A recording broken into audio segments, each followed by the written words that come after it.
இது வரைக்கும் நம்ம சேனலை சப்ஸ்கிரைப் பண்ணலன்னா சப்ஸ்கிரைப் பண்ணிக்கோங்க. எங்களுடைய வீடியோக்கள் உடனுக்குடன் உங்களுக்கு கிடைக்கிறதுக்கு பக்கத்தில் இருக்க பெல் பட்டனை கிளிக் பண்ணுங்கள். நலம் சேனல் நேயர்களுக்கு வணக்கம். உங்களுடன் இணைந்திருப்பது ரமணி. இன்றைக்கி வாழைப்பழத்தை வச்சு எப்படி ஒரு எளிமையான இயற்கை உணவை எளிமையாக செய்து சாப்பிட்லாம் அப்படிங்கிறத நான் உங்களுக்கு காட்ட போகிறேன். இன்றைக்கி நான் செய்து காட்ட போகிற இயற்கை உணவோட பேர், வாழைப்பழத்தை வச்சு செய்து காட்ட போகிற இயற்கை உணவோட பேர் வாழைப்பழ பேடா. இந்த வாழைப்பழ பேடா செய்வதற்கு தேவையான பொருட்கள்: வாழைப்பழம். இந்த வாழைப்பழம் கிராமங்களில் பாளையங்கொட்டான்னு சொல்லுவாங்க. அந்த வாழைப்பழத்தை தான் நான் எடுத்திருக்கேன். இதுக்கு எந்த வாழைப்பழம் வேணாலும் நீங்கள் எடுத்துக்கலாம், பிரச்சனை இல்லை. எல்லா வாழைப்பழத்துலேயும் சத்து இருக்குது. ஆனால் இந்த நேந்திரம்பழம் மட்டும் இந்த வாழைப்பழ பேடா செய்கிறதுக்கு அவ்வளோ சூட்டபிளாக இருக்காது. ஸோ நீங்கள் அதை மட்டும் எடுத்துக்க வேண்டாம். வேறு எந்த வாழைப்பழம் உங்களுக்கு கிடைக்குதோ அதை எடுத்துக்கலாம். இந்த வாழைப்பழம் கொஞ்சம் புளிப்பு இனிப்பு சேர்ந்து சாப்பிட்றதுக்கு கொஞ்சம் நல்லாயிருக்கும் அந்த பேடா பண்ணும்போது. அதுக்காக நான் இந்த பாளையங்கொட்டான் பழத்தை எடுத்துக்கிறேன்.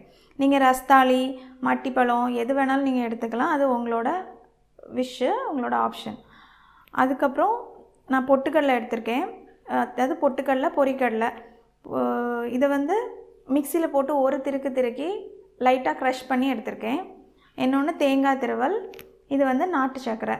நம்ம முடிஞ்ச அளவு எவ்வளோ சீனியை அவாய்ட் பண்ணுறோமோ அந்த அளவுக்கு நல்லது. ஸோ நான் நாட்டு சர்க்கரை எடுத்திருக்கேன். நாட்டு சர்க்கரைக்கு பதிலாக நீங்கள் பனைவெல்லத்தை பொடிச்சு எடுத்துக்கலாம், இல்லை கருப்பட்டியை பொடி பண்ணி எடுத்துக்கலாம், இல்லை தேன் யூஸ் பண்ணிக்கலாம். ஆனால் தேன் யூஸ் பண்ணால் இந்த பழபேடா அந்த அளவுக்கு ருசியாக இருக்காது, வேறு மாதிரி இருக்கும். ஸோ இது நாட்டு சர்க்கரை சேர்ந்துன்னா அது ஆப்டாக நல்லாயிருக்கும். ஸோ அதனால் நான் நாட்டு சர்க்கரை எடுத்துக்கிறேன். சரி, இனி இந்த பழபேடா எப்படி செய்கிறதுங்கிற செய்முறை பற்றி பார்க்கலாம். நான் எடுத்துக்கிட்ட வாழைப்பழத்தை இப்படி வட்ட வட்டமாக இந்த சைஸில் கட் பண்ணி எடுத்திருக்கேன். இதில் நான் ஒரு 9 பழம் எடுத்திருக்கேன். ஒரு 2 பேருக்கு நைட்டு டின்னர் சாப்பிட்ற மாதிரி நான் எடுத்திருக்கேன். ஸோ அதுக்கு முதல்ல இந்த பொரிக்கடலை போடுறேன். நல்ல பெரிய ஸ்பூனுக்கு ஒரு 2-3 ஸ்பூன் எவ்வளோ வேணாலும் தாராளமாக போடலாம். 3 ஸ்பூன் போட்டிருக்கேன். அப்புறம் தேங்காய் துருவல் ஒரு 3-4 ஸ்பூன் போட்டுக்கலாம். தேங்காய் நீங்கள் சேர்க்க சேர்க்க ருசி அதிகமாகவே தான் செய்யும். ஸோ நீங்கள் எவ்வளோ வேணாலும் சேர்த்துக்கலாம். நாட்டு சர்க்கரை தேவைக்கு போட்டுக்கணும். நம்ம இனிப்புக்கு ஏற்கனவே பழம் இனிப்பாக தான் இருக்கும், அதனால் ரொம்ப அதிகம் போட தேவையில்லை, அளவாக போட்டுக்கலாம். இனி இது ஸ்பூன் வச்சு நல்லா கிளறி விட்டுக்கோங்க. இதில் அந்த பொரிக்கடலை க்ரஷ் பண்ணி வச்சுருக்கிறதுனால அந்த பொரிக்கடலை ஈஸியாக அந்த பழத்தில் போய் ஒட்டிக்கும்.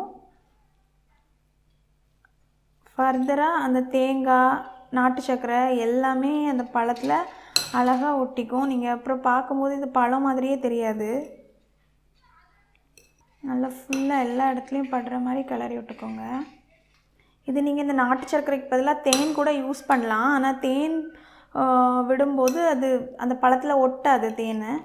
ஸோ நாட்டு சர்க்கரைங்கும்போது கரெக்டாக அழகாக அதோட அந்த தேங்காய், பொட்டுக்கடலை, நாட்டு சர்க்கரை எல்லாமே அந்த பழத்தில் ஈஸியாக ஒட்டிக்கும். இப்போது பழபேடா ரெடி ஆயிடுச்சு. இது நான் ஒரு 9 பழம் போட்டிருக்கேன். ஸோ இதை 2 பேர் ஒரு இரவு உணவாக இயற்கை உணவு எடுக்கிறதா இருந்தால் 2 பேர் கண்டிப்பாக இதை சாப்பிட்டுக்க முடியும். இதை மதிய உணவாக கூட எடுத்துக்கலாம். அப்படின்னா ஒருத்தர் ஒரு 9 பழம் போட்டால் ஒருத்தருக்கு மட்டுமே பத்துமா இருக்கும். மதிய உணவுக்காகவும் எடுத்துக்கலாம். ஆனால் இந்த பழபேடாவை சாப்பிட்றதுல பெரிய அளவில் ரெஸ்ட்ரிக்ஷன் எதுவுமே இல்லை. இருந்தாலும் நம்ம இந்த பழத்தை காலையில் வெறும் வயிற்றில் எடுத்துக்கக்கூடாது. 1 டம்ளர் தண்ணியாவது குடிச்சிட்டு அதுக்கப்புறம் தான் அந்த பழம் எடுத்துக்கணும். இது வாழைப்பழத்துக்கு தான் இல்லை, எந்த பழங்களுமே அப்படி தான். அதுக்கப்புறம் எல்லாருக்கும் இந்த வாழைப்பழம் சாப்பிட்றதுக்கு முன்னாடி சாப்பிட்லாமா இல்லை பின்னாடி சாப்பிட்லாமாங்கிற கன்ஃபியூஷன் எல்லாருக்கும் இருக்குது. எப்போ வேணாலும் வாழைப்பழமோ இல்லை பழங்களோ எதுனாலும் எடுத்துக்கலாம். ஆனால் இதில் ஒரே ஒரு ரெஸ்ட்ரிக்ஷன் என்னென்னா, இது வாழைப்பழம் பொதுவாக நமக்கு ஜீரண சக்தியை ஊக்குவிக்குது. ஸோ நமக்கு உடலில் இருக்க நம்ம சாப்பிட்ற சாப்பாடு ஈஸியாக ஜீரணமாகிறதுக்கு நமக்கு ஹெல்ப் பண்ணுது. ஆனால் எப்போவுமே இந்த வாழைப்பழத்தை சாப்பிட்றதுக்கு முன்னாடி எடுத்தாலும் பின்னாடி எடுத்தாலும் ஒரு அட்லீஸ்ட் ஒரு 30 மினிட்ஸ், அதாவது அரை மணி நேரம் கேப் இருக்கிற மாதிரி நீங்கள் பார்த்துக்கணும். முன்னாடி எடுத்தாலும் ஒரு அரை மணி நேரத்துக்கு அப்புறம் சாப்பிடணும், பின்னாடி எடுத்தால் சாப்பிட்றதுக்கு ஒரு அரை மணி நேரம் கழித்து சாப்பிடணும். அந்த மாதிரி பார்த்துக்கிட்டா நல்லது. அதுக்கப்புறம் இது யார் எடுக்கலாம் எடுக்கக்கூடாதுன்னு இல்லை. இந்த சிறுநீரக கோளாறு இருக்கிறவங்க மட்டும் வாழைப்பழம் வந்து ரொம்ப ரெகுலராக எடுக்க வேண்டாம். அது அவங்களுக்கு ஏதாவது அஜீரண கோளாறுகளை ஏற்பட வாய்ப்பு இருக்குது. மற்றபடி குழந்தைங்களுக்கு, கர்ப்பிணி பெண்களுக்கு எல்லாமே இந்த வாழைப்பழம் ரொம்ப நல்லது. முக்கியமாக நான் எடுத்துருக்கிற வாழைப்பழத்தில் ஃபோலிக் கண்டென்ட் அதிகமாக இருக்குது. ஸோ நீங்கள் பார்த்துக்கிட்டிங்கன்னா கர்ப்பிணி பெண்களுக்கு டாக்டர்ஸ் இனிஷியலாக ஒரு 4 months ஃபோலிக் ஆசிட் டேப்லெட் எழுதுவாங்க. அது வந்து குழந்தையோட வளர்ச்சிக்கும் அவங்களோட பிரெயின் டெவலப்மெண்ட்டுக்கும் ரொம்ப முக்கியமான ஒரு விஷயம். அது மாதிரி வளர்கிற குழந்தைங்களுக்கும் அவங்களோட மூளை செயல்பாட்டை அதிகரிக்கிறதுக்கு இந்த ஃபோலிக் ஆசிட் ரொம்ப யூஸாக இருக்குது. ஸோ அந்த ஃபோலிக் ஆசிட் இந்த பழத்தில் இருக்கிறதுனால குழந்தைங்களும் கர்ப்பிணி பெண்களும் இந்த பழத்தை எடுத்துக்கிறதுனால அவங்களோட வளர்ச்சி மேம்படுறதுக்கு வாய்ப்பு இருக்குது. மேலும் இந்த குழந்தைங்களுக்கு நீங்கள் பழமாக கொடுத்தா எந்த குழந்தைங்களும் சாப்பிட மாட்டாங்க. ஆனால் நீங்கள் இந்த மாதிரி பழ பேடாவாக பண்ணி கொடுத்து பாருங்கள், கண்டிப்பாக சாப்பிடுவாங்க. அவங்கள நீங்கள் ஃபோர்ஸ் பண்ண வேண்டிய அவசியமே இல்லை, அவங்களாவே கேட்டு வாங்கி சாப்பிடுவாங்க. நீங்கள் கண்டிப்பாக ஒவ்வொருத்தரும் இந்த பழபேடாவை இக்னோர் பண்ணாதீங்க. வீட்டில் கண்டிப்பாக செய்து பாருங்கள், செய்து ருசித்து பாருங்கள். இந்த பழபேடா பற்றின உங்களோட கருத்துக்களை எங்கள் கமெண்ட் பாக்ஸில் நீங்கள் தெரிவிங்க.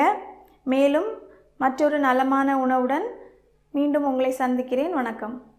இதுவரைக்கும் நம்ம சேனலை சப்ஸ்கிரைப் பண்ணலைன்னா சப்ஸ்கிரைப் பண்ணிக்கோங்க. எங்களுடைய வீடியோக்கள் உடனுக்குடன் உங்களுக்கு கிடைக்கிறதுக்கு பக்கத்தில் இருக்க பெல் பட்டனை கிளிக் பண்ணுங்கள்.